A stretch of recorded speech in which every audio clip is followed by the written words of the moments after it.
বছরে একবার হাসপাতালে ভর্তি হয়ে চিকিৎসা নিতে হয় দেশের ৩% মানুষকে। রোগীর প্রতি গড়ে খরচ হয় ৪০,০০০ টাকা। সবচেয়ে বেশি ক্যান্সার ও হৃদরোগের পেছনে। চিকিৎসা করাতে গিয়ে ৬১% রোগীর আর্থিক অবস্থা খারাপ হয়। বাংলাদেশ উন্নয়ন গবেষণা সংস্থা BIDS এর গবেষণায় উঠে এসেছে এই চিত্র। দেশে সরকারি বেসরকারি মিলিয়ে হাসপাতাল প্রায় ৬,০০০। এসব হাসপাতালে ভর্তি রোগীর খরচ কেমন তা জানতে একটি জরিপ করেছে BIDS।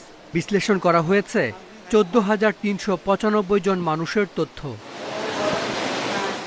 এতে দেখা যায় সরকারি হাসপাতালে বছরে গড় খরচ ২৬,০০০ টাকা হলেও বেসরকারিতে তা প্রায় ৫১,০০০। স্বাস্থ্যকে যদি আপনি একটা মানুষের মৌলিক অধিকার ধরেন, তাহলে সার্বজনীন স্বাস্থ্য ব্যবস্থা ইন্ট্রোডিউস করলে তো সবার আওতার মধ্যে এসে যাবে। হয়তো ইন্স্যুরেন্সের মাধ্যমে হোক অথবা ন্যাশনাল হেলথ ইন্স্যুরেন্স হোক, সরকারে তাদের করলে হবে। আমাদের হেলথের বাজেট যেটা আছে সেই বাজেটটা আর একটু বাড়ালে এটা করা সম্ভব। ক্যান্সার চিকিৎসায় সবচেয়ে বেশি খরচ, বছরে যা প্রায় ২,২৪,০০০ টাকা।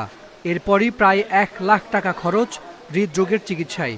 এছাড়া কিডনি ডায়ালাইসিস ও দীর্ঘমেয়াদী নানা রোগের চিকিৎসা নিতে গিয়ে আর্থিক অবস্থা শোচনীয় হয় অনেক রোগীর। আমাদের প্রচুর আননেসেসারি টেস্টও কিন্তু হয়, দেয়।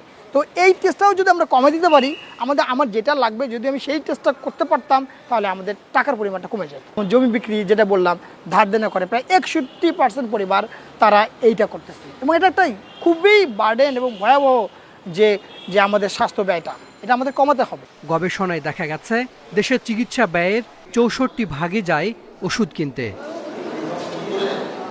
Hasan Misbah, independent news, Dhaka.